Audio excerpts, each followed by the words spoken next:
Et du coup, pour terminer ce tour de table, c'est ma question de mon dada personnel.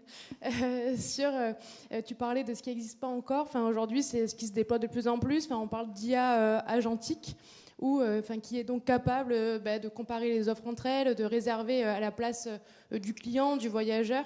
Et du coup, on peut se poser la question de dans quelle mesure le modèle actuel de la distribution, avec un petit peu un pré-gardé de la relation usagée, avec des applications mobiles où on planifie, on achète, tout ce qui a été abordé tout à l'heure, va être potentiellement profondément chamboulé dans les, je ne sais pas si on parle de 5 prochaines années, 1, 2, 10.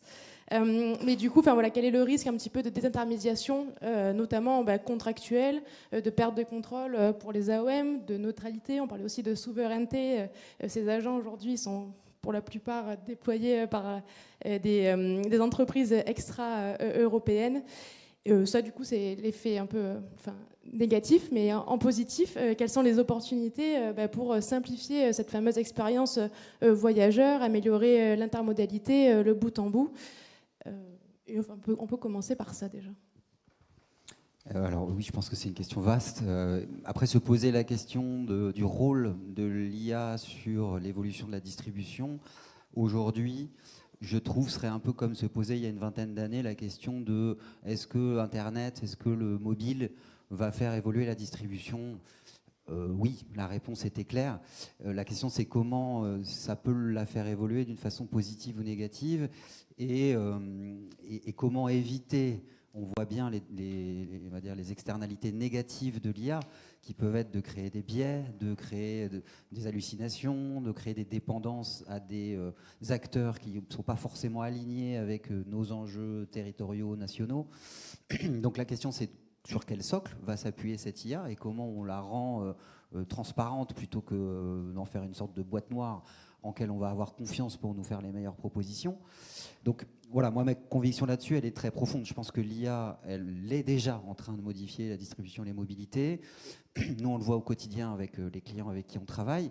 Une grande partie de la valeur qu'on leur apporte, c'est être capable de produire des prévisions d'usage de leurs solutions de mobilité qui sont fiables pour optimiser leur business, mais aussi pour être capable de concevoir une offre qui va être plus adaptée demain.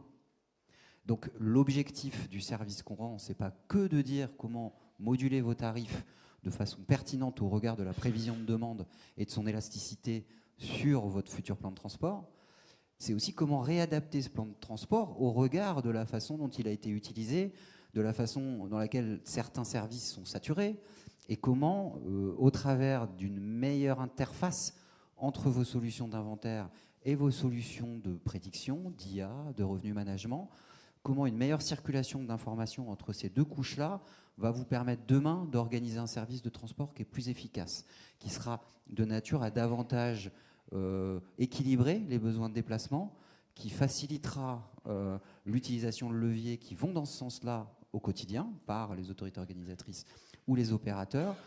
Et on le voit bien, le rapprochement de l'inventaire et du revenu management permet déjà aujourd'hui, en fonction des prévisions de est-ce que mon train va être plein ou pas, d'être capable, je parle pour le train, mais c'est valable pour d'autres types de moyens de transport, comment je peux mieux demain concevoir mon service pour éviter ces effets de saturation, et je peux animer ma base client de façon à inciter ceux qui sont sur des trains pleins peut-être à utiliser des trains qui ne le sont pas, et d'une façon de modéliser et moduler ces tarifs afin de mieux organiser les flux de transport et de générer un business rentable pour les opérateurs.